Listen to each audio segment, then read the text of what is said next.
10 meses atrás, desencarnava um jovem brasileiro chamado Antônio Carlos. Antônio Carlos, certa vez, ele diz assim: já faz tempo eu vi você na rua, de cabelo ao vento, gente jovem reunida. Na parede da memória, esta lembrança é o solo que dói mais. Minha dor é perceber que, apesar de termos feito tudo o que fizemos, ainda somos os mesmos e vivemos como nossos pais. Esse Antônio Carlos se chamava Antônio Carlos Belchior, tá? Uma das canções dele, ele dizia assim: foi por medo de avião que eu peguei pela primeira vez na sua mão. Eu não conheço ninguém que não tenha medo de avião, tá? Mas é um medo sem muito significado. Querem ver por quê? Nós estamos navegando, e navegar no espaço, não é mesmo? Nessa nave ali, ó. Parece que está quietinho aqui, né? Qual é a velocidade da nossa nave?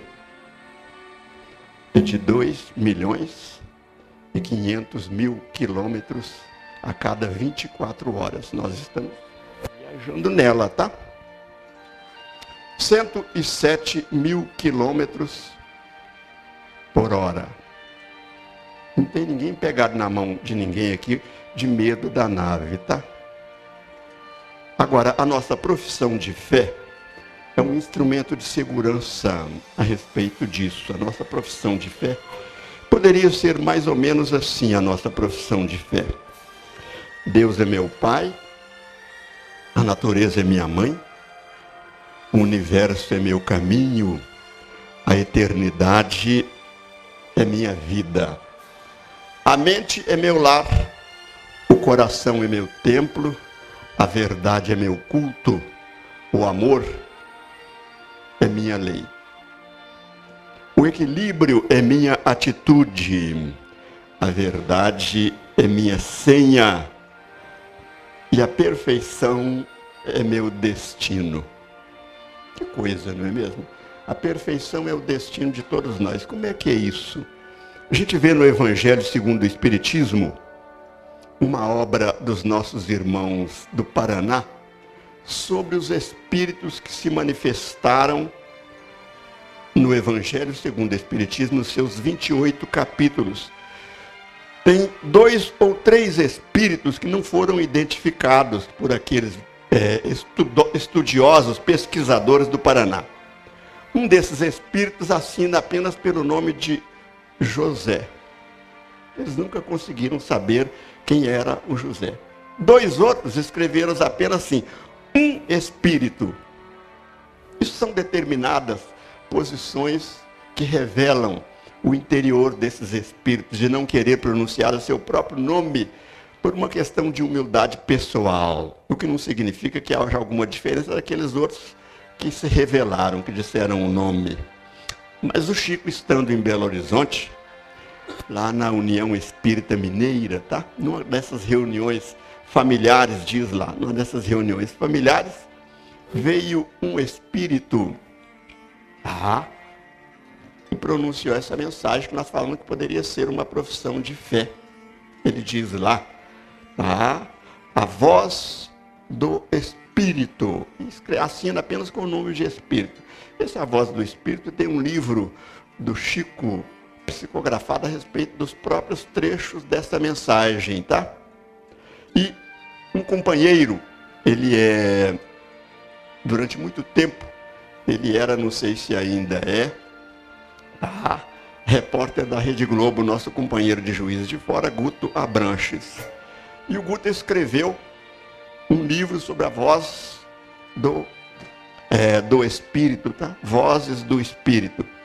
E ele conta o nome de uma moça muito bonita, uma jovem muito bonita, morava num dos países do mundo, e ela, chamada Teresa, essa moça, tá? E houve uma epidemia no país dela, um país dos mais populosos do planeta, 700 milhões de habitantes, tá? O Brasil é 200. Estados Unidos 400, né? Muito bem. Essa moça, houve uma epidemia e não conseguiam mais sepultar os mortos, tá? Os corpos estavam dissolvendo sobre a terra, tá? Nos hospitais não tinha mais como fazer atendimento.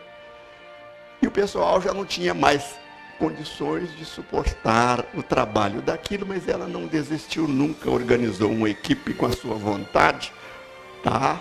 Geralmente a gente falou de uma moça bonita, que geralmente uma pessoa bonita como ela não se daria a esse tipo de sacrifício, não. Novinha, tá? Muito jovem. E ela foi uma daquelas pessoas que realizaram o quase impossível lá. Constituiu formar nos campos abertos enfermarias cobertas assim de lona ou de outro material, tá? E providenciar pessoas que sabiam fazer um simples curativo para dar esperança àquelas pessoas. Quando a mensagem fala, a dor é meu abrigo, tá? A mensagem é mais ampla do que aquilo que eu falei. No capítulo chamado A Dor é Meu Abrigo, ela fez esse trabalho, tá? A cidade dessa mulher, onde as pessoas estavam sem sepultarem-se, ela se chama Calcutá. E o país era a Índia, tá? E ela veio depois a ser chamada pela população da terra de Madre Teresa, tá? Muito bem. O mundo é assim. Os Espíritos do Senhor, que são as virtudes dos céus, são convocados para esse trabalho, tá? E nós estamos nessa nave aqui. Eu estava no fim de semana passado num congresso. Nesse congresso havia algumas pessoas que eu não tinha visto ainda. Havia um companheiro médico do Rio de Janeiro chamado Sérgio Tizen, falando lá, falou antes de mim, tá? Palestra de abertura foi eu fiz a palestra do tema central. Havia outros companheiros lá, também que eu não conhecia, Eulália de São Vicente, São Paulo e vários outros. Um deles me fez uma palestra surpreendente lá de uma informação que eu não tinha. Jesus é o governador espiritual do planeta Terra, mas ele não tem função só no planeta Terra, nem só no sistema solar, nem só na Via Láctea. Que Jesus também tem incumbência como espírito puro em Andrômeda e outras constelações. Ele listou tudo isso lá, falou da sua pesquisa e eu caí da cadeira, tá? Sentada lá ouvindo. Achei interessantão isso aí. Por isso é que Jesus, depois de vir aqui trazer a sua verdade, que libertará, como o Cleito nos disse, tá? Conhecereis a verdade vos libertará. Ele regressou, tá? Para outras atividades no espaço sideral, Jesus. Quase 3 séculos depois, 2 séculos e meio, ele voltou à Terra para saber que resultado havia naquilo que ele deixara aqui. Principalmente de alguns espíritos do Senhor que ficaram incumbidos desse trabalho na face da Terra. Entre eles, Francisco de Assis, tá? Bem saber o que estava acontecendo. É desse assunto que nós vamos falar, quando Jesus fala lá, se me amais, guardai os meus mandamentos, eu pedirei ao meu Pai, e Ele vos enviará outro Consolador, que ficará eternamente convosco. O assunto é esse, tá? Se me amais, tá? Guardai os meus mandamentos. O que seria essa questão de guardar os mandamentos? O lugar que a gente guarda as coisas é onde está a nossa verdade. A nossa verdade não está aqui. A verdade de cada um de nós está aqui. E quem trabalha isso aqui é o mundo espiritual, tá? É o mundo espiritual que trabalha o que nós deveríamos fazer aqui e o que estamos fazendo aqui. Vários dos trechos do meu trabalho, inclusive aquele prefácio do livro Fonte Viva, estava na minha programação aqui. Por isso que a gente sempre, quando a gente vai para um evento, a gente fala que quer ver os que vão falar antes e conversar com os que vão falar depois. A gente faz assim, eu faço isso há 55 anos, tá? Muito bem. Então, nós vamos trabalhar aqui com esses trechos todos, que a gente sempre faz variáveis, tá? Faz variáveis e possibilidades que a gente vai examinar para a questão não ficar impossível ou ficar coincidente com outra. Muito bem, essa questão do planeta Terra é para que a gente possa situar a nossa verdade de cada um, Porque uma palestra ou uma conversa dessas não se realiza sozinho. São os corações que aqui estão que realizam isso, tá? São as aspirações que motivam cada um que aqui está. Nós, com certeza, nos encontramos durante a noite e programamos esta vinda a Iturama, tá? Isso está lá no livro Chico Xavier Pede Licença, tá? Aquela tríade dele lá. Muito bem. Então, nós viemos para cá para ver exatamente este assunto que nós temos que conversar agora, né? Esse assunto, ele está aqui. Esse aí é o planeta Terra, com uma projeção de luz, tá? Bota lá, pode tirar. Esse é o planeta Terra, então vamos ver lá. Há uma luz que se irradia para a Terra do astro que nos ilumina, o Sol. No livro Nosso Lar, nós vemos lá o Bosque das Águas, tá? Todas as qualidades terapêuticas daquelas águas provêm da energia solar. O nosso passe magnético, a gente coloca a mão sobre a cabeça de alguma pessoa, tá? Porque a quantidade de fluido vital que nela há pode tornar-se insuficiente para a manutenção da vida. Uma pessoa que tem uma quantidade maior de fluido vital pode transmitir a uma outra que não tem essa quantidade, tá? Não na tem. E pode tornar ativa a vida prestes de extinguir-se. Isso está na questão 70 do Livro dos Espíritos. Aliás, a questão 68, logo atrás, pergunta: qual a causa da morte dos seres orgânicos? Nós somos seres orgânicos, tá? O nosso corpo. Nosso corpo é ser orgânico. Eles falam assim, esgotamento dos órgãos. Que é o que se esgota? A quantidade de fluido vital. É ela que se esgota. Uma pessoa, o corpo dela morre, tá? O espírito não morre nunca. Muito bem, meus irmãos. Então, aí nós temos uma luz que produz outras coisas além da luz. Jesus diz, brilhe a vossa luz. Todos nós temos esse princípio dentro de nós, tá? A luz de cada criatura não é exterior. Daí porque podem estar duas pessoas no centro da praça da cidade aqui, a pleno meio-dia, e uma delas estar em plena luz e a outra em plena escuridão. A luz depende da intimidade de cada pessoa. O que está dentro de nós? Quem somos nós, aonde estamos e o que estamos fazendo? Quais são as ideias que nos motivam e quais são os sentimentos que nos envolvem? Então aí nós vamos ver a base de tudo isso, tá? Quando nós falamos lá, 2000 anos, tá? De Consolador, nós vamos ver uma palavrinha de Jesus, né? Naquele tema lá, quando ele diz, eu pedirei a meu Pai e ele vos enviará outro Consolador. Agora você vai enviar outro porque teve um anterior, né? E esse anterior teve as suas deficiências, não por aquilo que era o Consolador, mas pela utilização que as pessoas fizeram dele, desse Consolador. Muito bem. Então nós vamos ver a mensagem aqui do Evangelho, não é mesmo? Vamos ver se isso aqui está sendo possível de ler.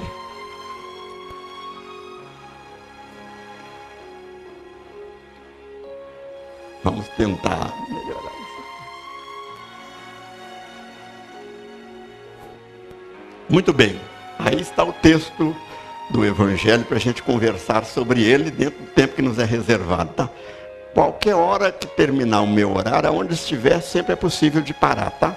A gente tem essa programação. Se me amais, guardai os meus mandamentos, e eu rogarei a meu Pai, e ele vos enviará outro Consolador, a fim de que fique convosco eternamente, ou eternamente convosco. Aí ele vai dizer quem é que é esse Consolador.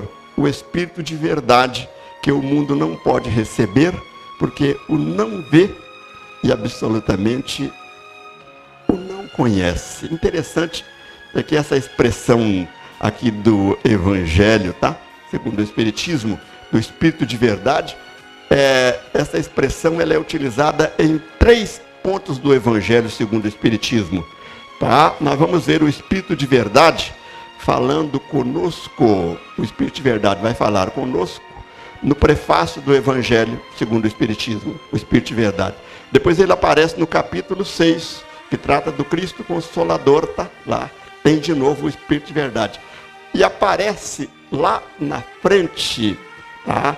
Lá na frente ele vai aparecer no capítulo 20, lá na frente, que fala dos trabalhadores da última hora.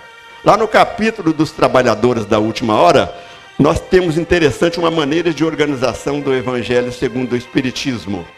Uma maneira interessante de falar isso aí.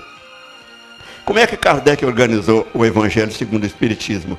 Ele tomou dos evangelhos, das matérias que constituíam, eram 5 as matérias que constituíam os evangelhos, tá? Os 4 evangelhos, tá? Lucas, Marcos, Mateus e João. 5 as matérias: os atos comuns da vida do Cristo, os milagres, as predições, as palavras que serviram de base para o estabelecimento dos dogmas da igreja, céu e inferno, não é mesmo? E o ensino moral. De onde Allan Kardec extraiu a matéria que servia de base para o Evangelho segundo o Espiritismo? Do ensino moral. Porque sobre as outras questões, por exemplo, multiplicação de pães e peixes, isso vai haver discussão sem conclusão o resto da existência. Mas quando você fala de uma matéria que é ensino moral, não tem jeito de se equivocar. Por exemplo, há um texto de Jesus a respeito do ensino moral, que nos informa direitinho o que seria esse ensino moral. Ele diz assim, olhando numa outra pessoa, como eu estou olhando aqui, tá? Ele fala assim: a candeia do corpo são teus olhos, tá? Que coisa interessante, não é mesmo? A candeia do corpo são teus olhos. Se os teus olhos forem bons, todo o teu corpo terá luz. Olha que coisa interessante.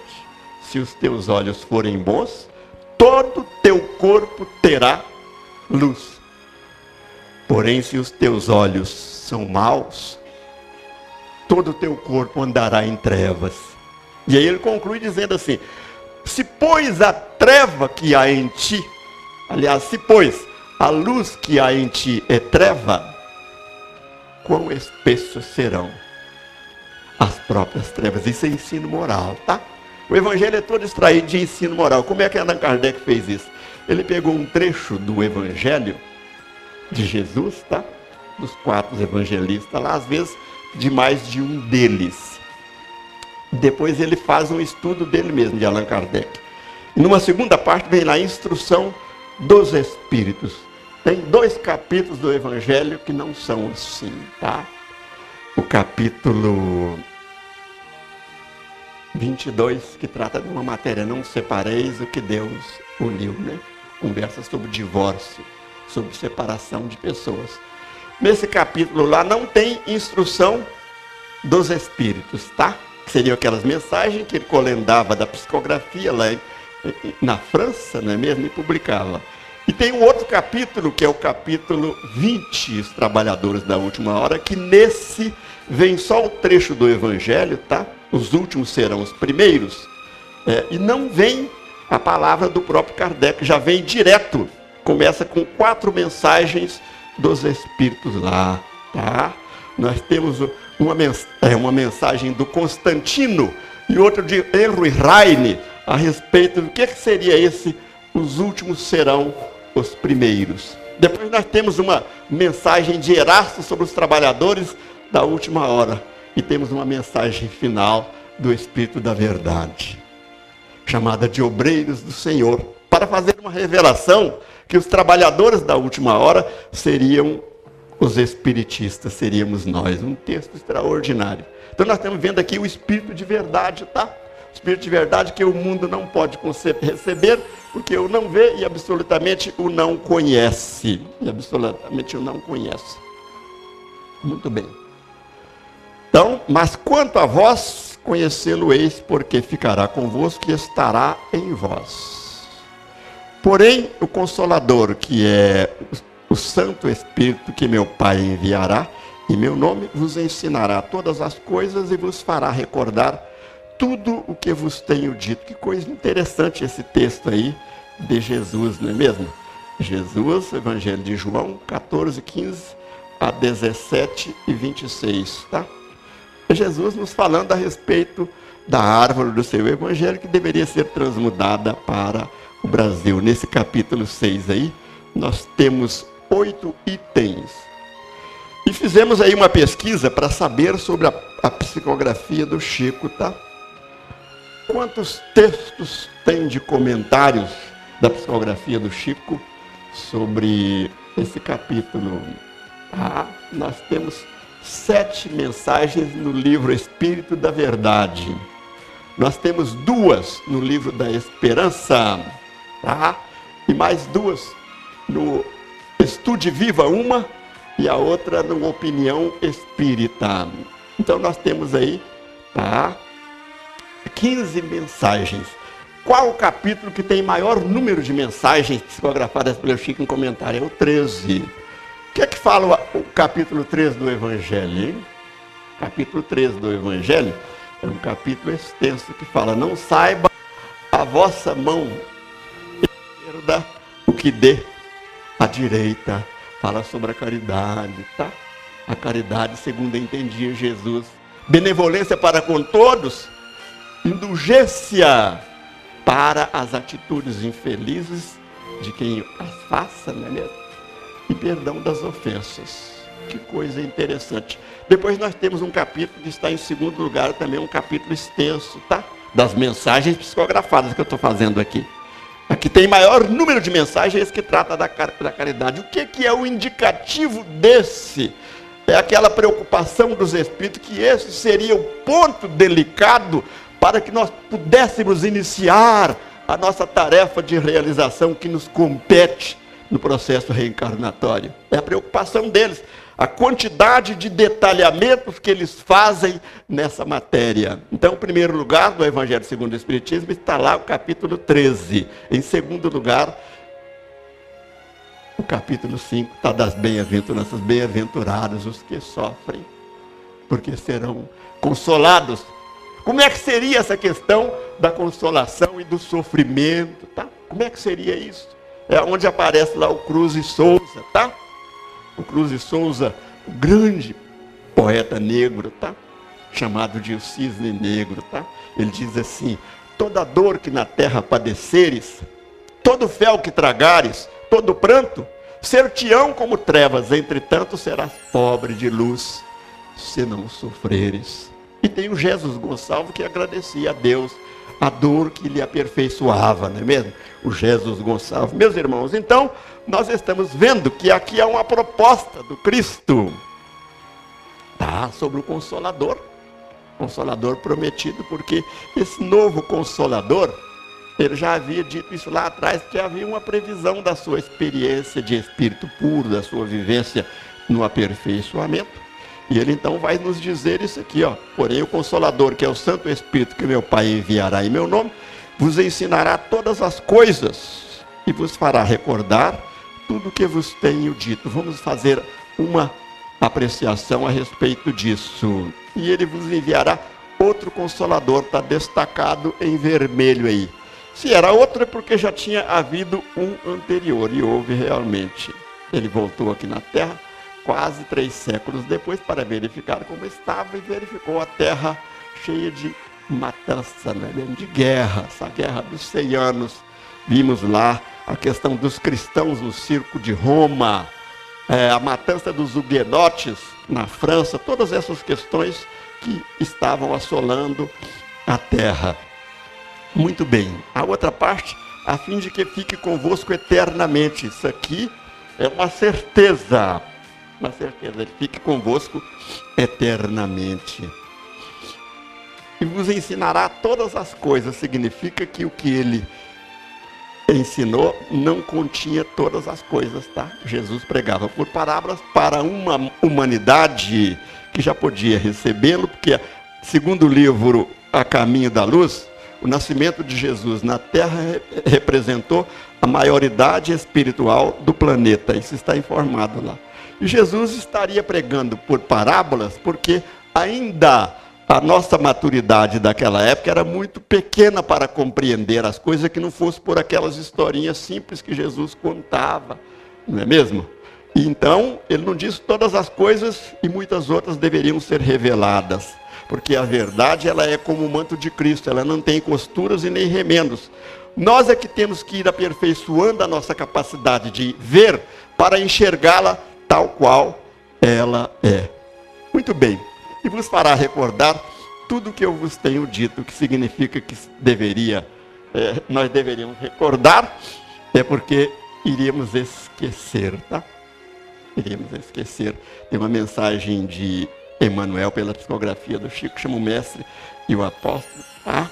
Que Kardec fala assim: Jesus acorda o sentimento, Kardec desperta a razão. Que coisa interessante. Se está despertando é porque se estava dormindo, não é mesmo? Essa razão estava dormitando em algum lugar, precisava despertá-la para compreender que é que lhe convinha, porque tudo nos é lícito, mas nem tudo nos convém. Nosso estudo então seria um exercício de aprendizado para descobrirmos o que é que nos convém, mas não apenas descobrir e agir, descobrir e fazê-lo. Então nós estamos vendo esse quadro aqui, ó, é outro consolador, porque tinha um anterior, tá? E que foi entregue às criaturas, e que as criaturas da terra, que fomos nós, não lhe deram o devido zelo, a devida compreensão. Então, meus irmãos, a gente vai verificar que de tempos em tempos Jesus vem à face da terra, geralmente no período de Natal. E ali nós temos um grupo de espíritos aí chamados de os Espíritos do Senhor, não é mesmo? Que são as virtudes do céu, um grupo de espíritos que acompanhava ele. Aqui está o planeta Terra e eles chegando, não é mesmo? Nessas cercanias aqui da terra, as cercanias da terra. Muito bem. Então, nós vamos ver essa questão dos Espíritos do Senhor, tá?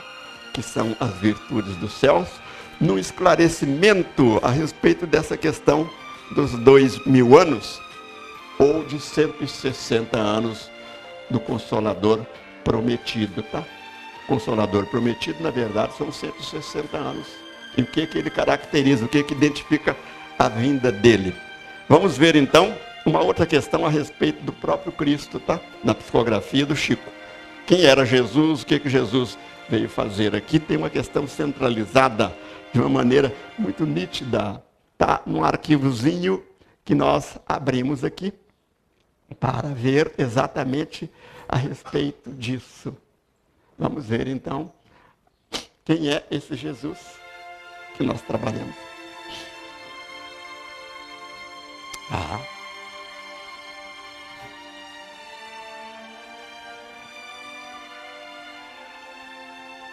Isso.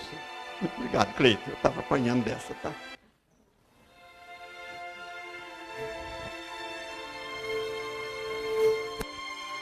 Jesus. Quando Allan Kardec perguntou aos mensageiros, né, se Deus haveria colocado à nossa disposição um guia ou um modelo para servir de padrão para aquilo que nos convém, eles responderam lá na questão 625 do Livro dos Espíritos, que só com uma palavra, a palavra era essa aqui, tá? E lá no livro que comenta o Livro dos Espíritos, Religião dos Espíritos, tá? Tem uma mensagem a respeito dessa questão lá, quem seria Jesus, uma mensagem preciosa. Mas a que nós vamos ver aqui, ela está no livro, os textos a respeito de Jesus estão no livro da Esperança, tá? Esse livro da Esperança foi publicado pela Comunhão Espírita Cristã em 1964, na oportunidade da comemoração, tá, dos 100 anos do Evangelho segundo o Espiritismo, uma comemoração extraordinária, tá? Nesse período de 64, eu estive ainda, naquela época, ainda era rapazinho ainda, tá? Lá no Beraba, para ver lá essa questão lá da chegada do Livro da Esperança, tá? Ainda na Comunhão Espírita Cristã. Muito bem. Os Espíritos do Senhor, que são as virtudes dos céus. Então, muitos homens doutos falaram das palavras de Jesus através do tempo.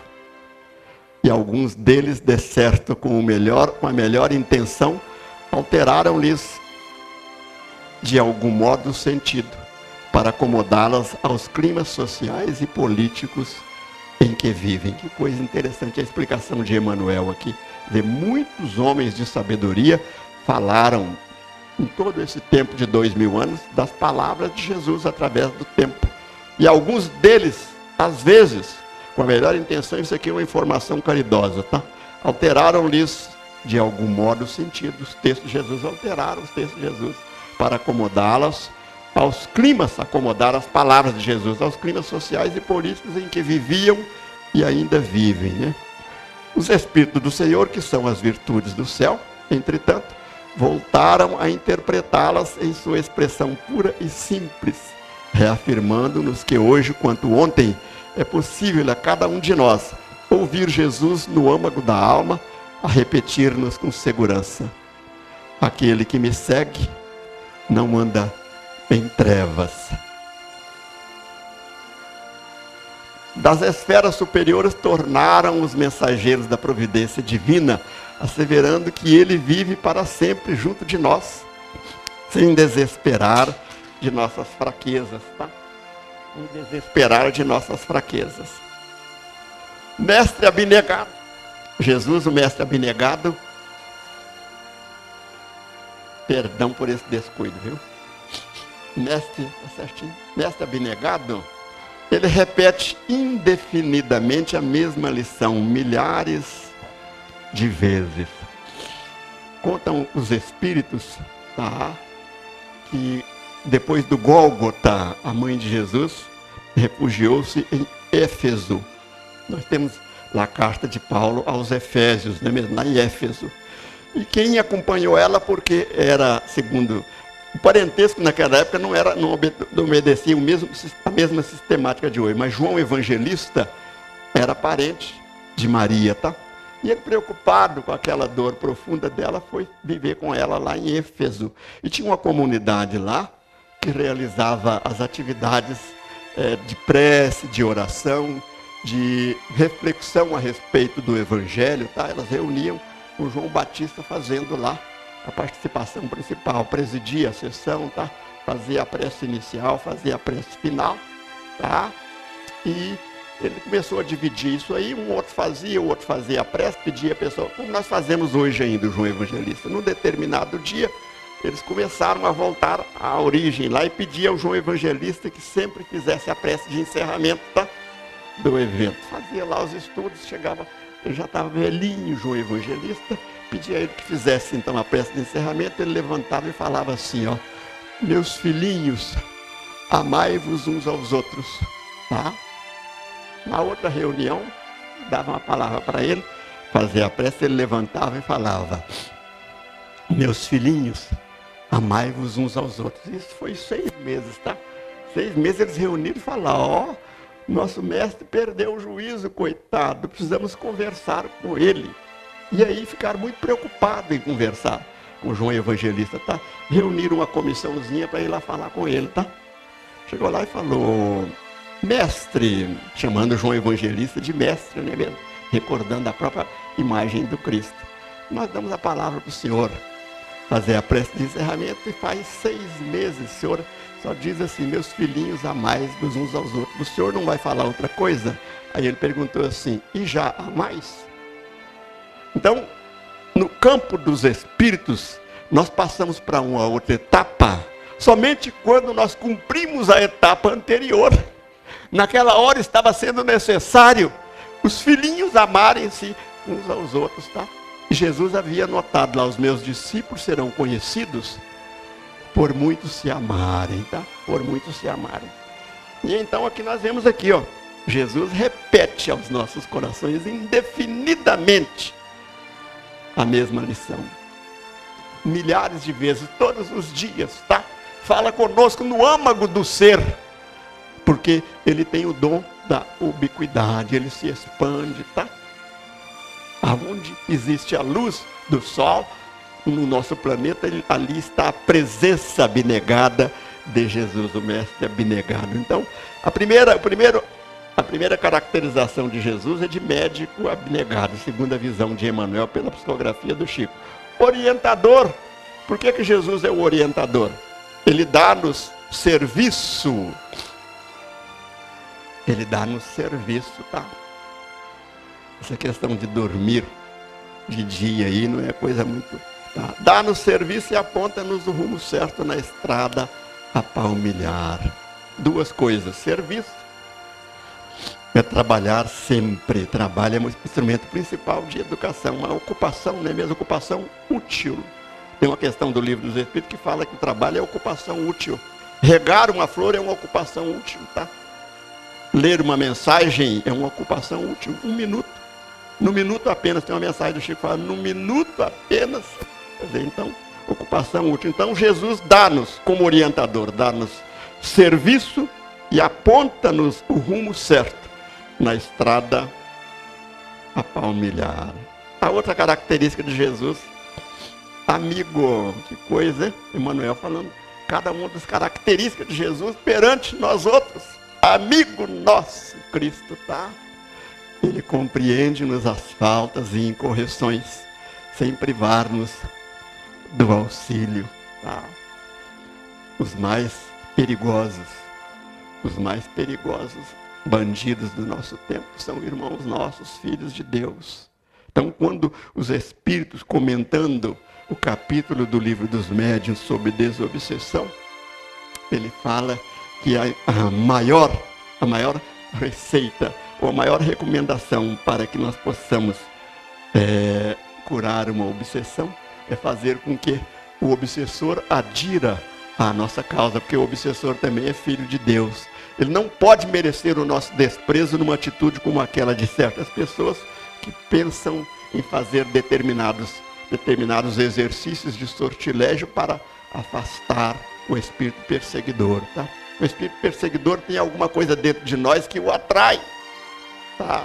E é por isso que Jesus compreende-nos as faltas e incorreções, porque nós também estamos destinados à perfeição. E todos os piores bandidos do nosso tempo, que são irmãos e que nós lembramos deles com muita caridade, sem privar-nos de auxílio, porque a gente ainda escorrega, tá? Claro que não. Jesus é amor. E como nosso amigo, ele faz assim. Ele não nos acoberta as faltas, tá? Mas estará sempre falando conosco no bem, apesar dos pesares. Ele é companheiro. Que coisa interessante a diferença entre amigo e companheiro, não é mesmo? Que coisa interessante. Caminha conosco, alentando-nos os sonhos, multiplicando-nos as alegrias das horas sem nuvens e enxugando-nos as lágrimas nos dias de provação e desalento, sem humilhar-nos a pequenez. Com todos, ele nos dá as mãos e caminha conosco, tá? A gente vê muitos capítulos estudando essa questão do mundo espiritual. Tem lá no Livro dos Médiuns, nós temos um capítulo lá, falando da bicorporiedade e da transfiguração. São situações possíveis, tá? Agora imaginemos o Cristo. O Cristo pode estar em muitos lugares. Aquela palestra que eu ouvi lá, depois eu vou até conversar com o Braz, mais o Kemper, com o Cleiton, tá? Com os nossos irmãos aqui, com a Sônia, tá? Com a Celeste, se eles já ouviram essa questão aí do Cristo ligado a outras constelações. Nem isso é coisa, mas eu ouvi pela primeira vez agora no fim de semana passado, num congresso em Goiás. Então, meus irmãos, Emmanuel conclui assim: peregrinos da evolução, que todos ainda somos os que lutamos por regenerar-nos. Estamos lutando para alcançar um outro patamar da regeneração, né? Os que lutamos por regenerar-nos, melhorar-nos e aprimorar-nos na Terra, na condição de encarnados e desencarnados.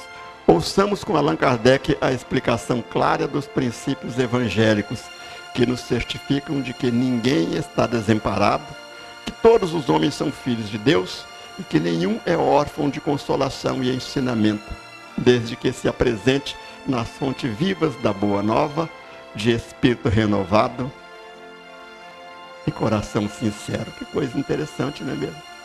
Nós vamos nos apresentar nas fontes vivas da Boa Nova, mas não apenas isso. De que maneira? De espírito renovado e de coração sincero. Dizer sim, sim, não, não. O Cleito fez uma referência aqui. Os nossos irmãos todos não estavam aqui ontem à noite, nós fizemos uma rodinha aqui, fizemos um culto aqui ontem à noite, tá? Muitas pessoas falaram de todos os lugares que estão aqui, companheiro de Santa Helena, de Rio Verde, tá? De Uberaba, de Belo Horizonte, de Ituiutaba, de várias partes. Um momento interessante como esse, nós estamos vendo aqui de vibrações muito suaves, e pediam para a gente conversar. O Cleito fez uma leitura do livro Fonte Viva, e nós fomos comentar uma leitura a respeito da cruz, tá?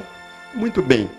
E nos nossos comentários lá, nós contávamos exatamente que um companheiro nosso que desencarnou, nós convivemos muito com ele, fazia palestras, ouvi muitas palestras dele, chamado Duraid Shibli. Nosso irmão Duraid Shibli, tá? Pregava lá no centro dele à noite, falava toda noite, dava a palavra para todo mundo, ele era o presidente do centro medicinal, ele agradecia e ia embora. Falava uma palavrinha no começo e outra no final. Uma palavrinha que ele falava durante, muitas vezes era assim: meus irmãos, sejamos bons, mas não sejamos bonzinhos, tá? E explicou a diferença, explicava lá, porque ser bom é a pessoa ser verdadeira, tá? Em todas as horas da vida dela. É dizer sim, sim, não, não. Não é dizer apenas sim, sim, ou apenas não, não. É dizer sim quando isso seja necessário e conveniente. E dizer não também quando seja necessário e conveniente. E muitas vezes, a pessoa, para ser bonzinho ou parecer bonzinho, ela diz sim quando deveria dizer não. E diz não quando deveria dizer sim. Essa passagem de Jesus que diz assim, tá? Que diz que seja vosso dizer sim, sim, não, não. Se Jesus parasse aí, não tinha problema nenhum, tá? A gente ficava folgadão. E às vezes seríamos bonzinhos, tá? Ser bonzinho não é ser bom. Ser bom é ser verdadeiro sempre. Dizer aquilo que convém, tá? Mas então, se Jesus tivesse detido aí, seja vosso dizer sim, sim, não, não. Estava fácil da gente tirar isso de letra, não é mesmo? Mas não é assim. Ele continua dizendo. Ele faz, tá? Um parágrafozinho ali, ele para, se detém ali, seja vosso dizer sim, sim, não, não. E ele continua dizendo, tudo que disto passa, procede do maligno. Que coisa, hein? Então, às vezes ser bonzinho, apenas para parecer o que não é, procede do maligno. Então, meus irmãos, aqui nós temos o livro da esperança, vamos fazer outra etapa para a gente cumprir o horário aqui que tem o Kemper para nós ouvirmos, tá? Vamos mudar aqui e prosseguir falando agora do Consolador Prometido, que é aquela questão da mensagem, não é mesmo? 160 anos de Evangelho, aliás, à luz da doutrina espírita, tá? Muito bem, meus irmãos. Vamos abrir aqui o nosso último arquivo, tá? Para fecharmos a nossa conversa aqui de hoje, tá? Muito bem. De novo lá, só que agora o texto é o outro. O outro seria 2000 anos de Consolador, mas mesmo, tá? Naquele texto lá nós vimos que esse Consolador foi conspurcado, tá? Agora nós temos 160 anos de Consolador Prometido. Há uma diferença entre Consolador e Consolador Prometido. Isso é questão do Tiburcio? Claro que não.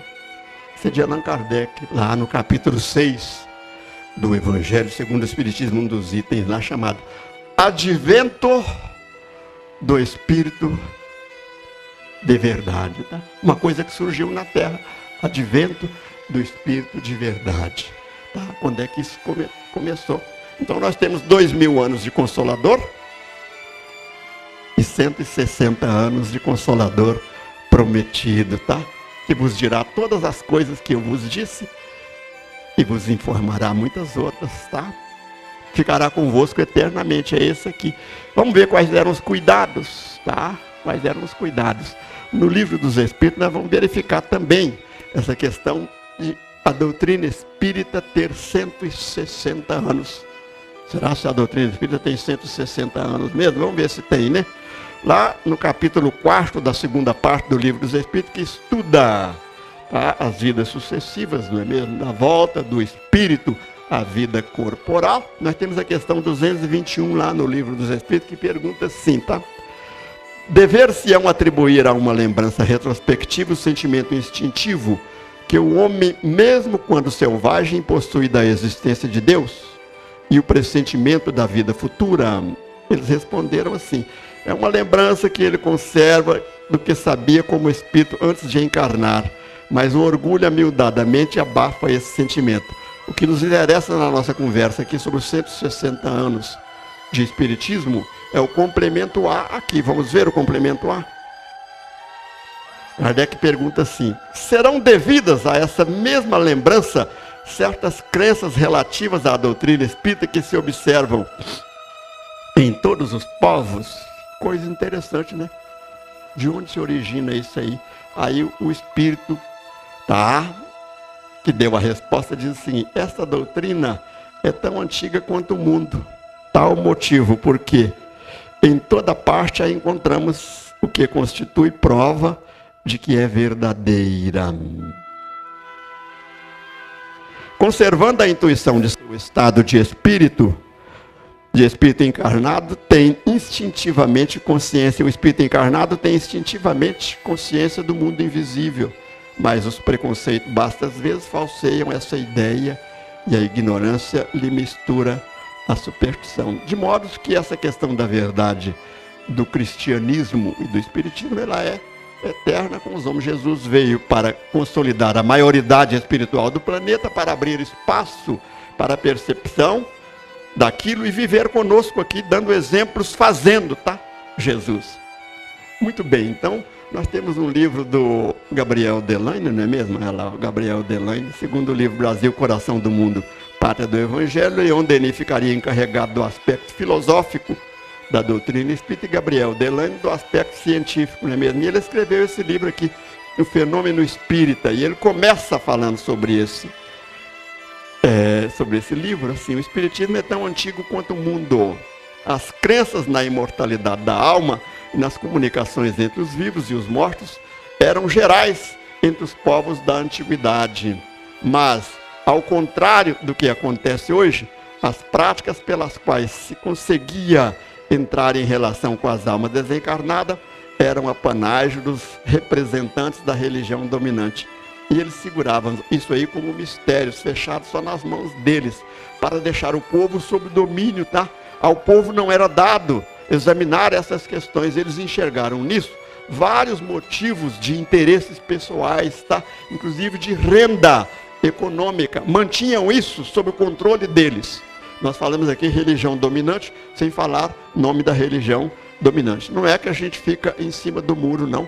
É que entendemos que não nos convém fazer isso aqui. Basta falar religião dominante, Está no Fenômeno Espírita, primeira parte, Então, Gabriel Delaine falando isso aqui. Muito bem, meus irmãos.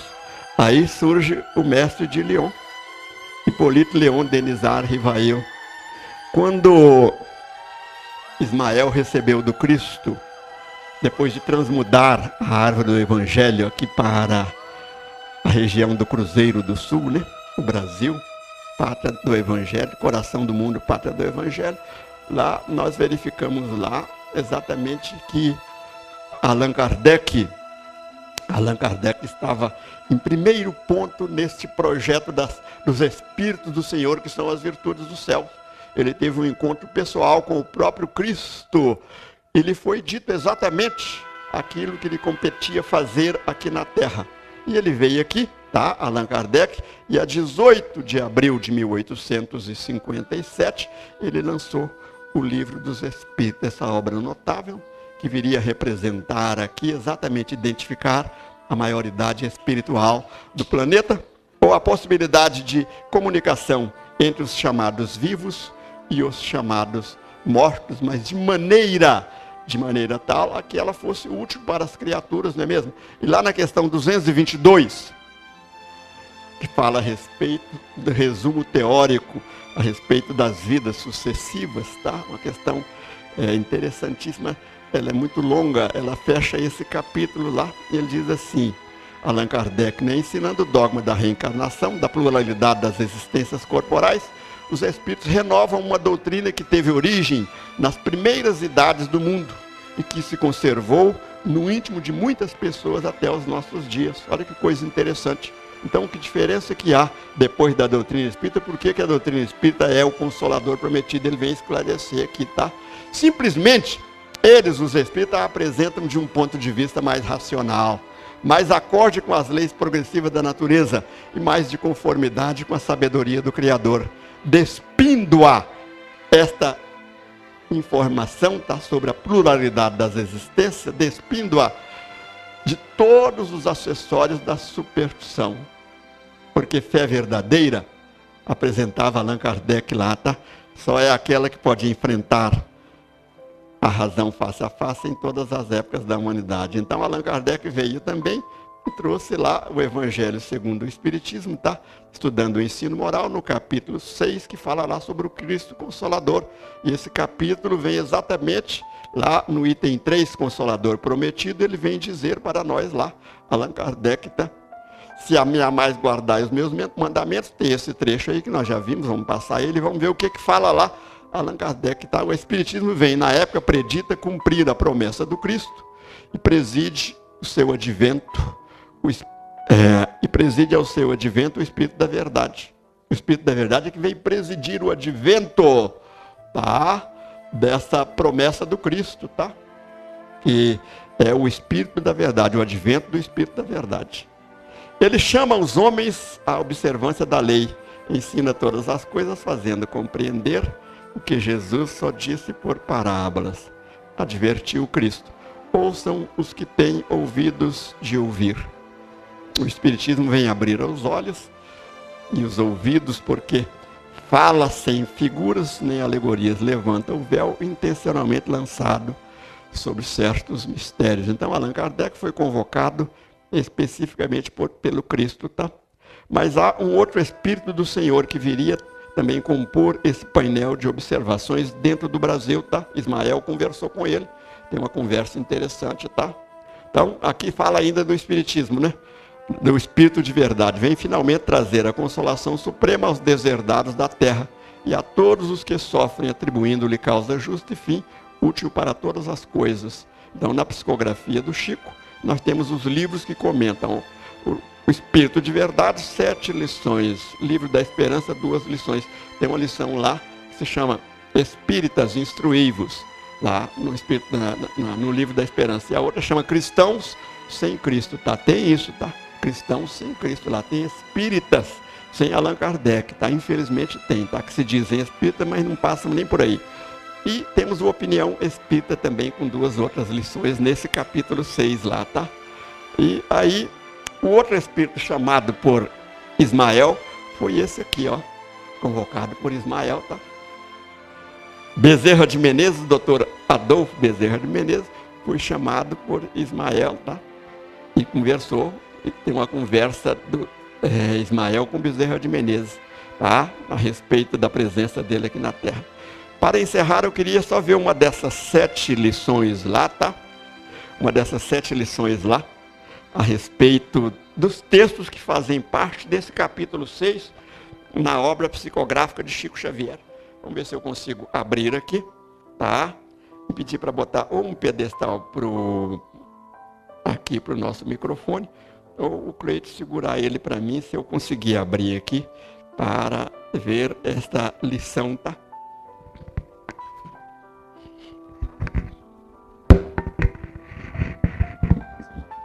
Isso, meus irmãos, é uma lição de Bezerra de Menezes, tá? A respeito desse capítulo 6, tá? E a lição de Bezerra de Menezes chama Problemas do Mundo, tá? Eu nunca vi falar que o mundo tem problemas, tá? Tá cheinho deles, não é mesmo? Problemas do mundo, tá? Vamos então abrir o nosso sistema aqui, tá? E chegar lá nessa mensagem do Dr. Bezerra de Menezes, que é a nossa gratidão a esses olhares assim tão preciosos, tão bons. Sem eles eu não seria nada, que estão aqui os corações que estão participando desse evento, nos falando exatamente a respeito disso aqui que nós estamos vivenciando aqui, tá? Aqui, então vamos ver exatamente esta mensagem aqui de Bezerra de Menezes. Se nós não localizarmos ela, Problemas do Mundo, tá? Para nós vermos essa questão dos problemas do mundo, nós vamos fazer só a parte final dela, tá? Porque lá começa dizendo que o mundo está repleto de ouro, tá? Mas o ouro do mundo não resolve o problema da miséria, tá? O mundo está repleto de espaços e vai falando a respeito. E aí ele conclui lá a sua fala, o Dr. Bezerra de Menezes, sobre os problemas do mundo, com isso que nós passamos ali, com o qual nós encerramos a nossa conversa, pedindo perdão ao Kemper aqui por ter adentrado no horário dele, tá? Para extinguir a chaga da ignorância que acalenta a miséria, para dissipar a sombra da cobiça que gera a ilusão, para exterminar o monstro do egoísmo que promove a guerra, para anular o verme do desespero que promove a loucura e para remover o charco do crime que carrega o infortúnio, tá? O único remédio eficiente é o Evangelho de Jesus no coração humano. Isso é Bezerra de Menezes, essa orquestra do mundo espiritual que veio instalar-se na Terra. Dentro dela nós temos um missionário extraordinário, de muito perto de nós aqui, que veio lá das regiões da Palestina, tá? Ele está lá no romance Ave Cristo, de Emanuel, com o nome de Rufus, não é mesmo? Que veio reencarnar aqui em Sacramento, pertinho da gente, não é mesmo? Para falar de Jesus aqui com o seu próprio exemplo, com a sua própria vivência, Eurípides Barçanufo. E aqui nós estamos vendo um deles falando conosco, tá? Sejamos assim valorosos, estendendo a doutrina espírita que o desentranha da letra, o Evangelho, né?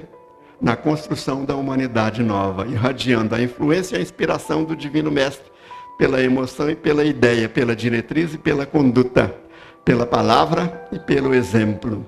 Parafraseando o conceito inolvidável de Allan Kardec, em torno da caridade, proclamemos aos problemas do mundo. Se a caridade diz assim, fora da caridade não há salvação, né? Aqui, para nós, os espiritistas, nós temos um novo estigma aqui, um novo texto, não é mesmo? Dizendo assim, fora do Cristo não há solução. E nós falamos de Eurípides, porque uma daquelas 7 mensagens do livro que comenta o Evangelho segundo o Espírito da Verdade, tá? Uma das 7 mensagens, tem uma que se chama mediunidade. Estou pedindo você para relembrar conosco lá, anota aí, chega lá, vai ver lá uma mensagem comentando o capítulo 6, tá? Como é que ele termina esta mensagem lá? Eurípides Barçanufo, dizendo que Jesus foi na Terra o médium de Deus. Jesus foi na Terra o médium de Deus. Jesus lança as bases do cristianismo entre fenômenos mediúnicos e Kardec recebe os fundamentos da doutrina espírita através da mediunidade. Por isso essa mensagem de Eurípides. Que Jesus nos abençoe agora e sempre.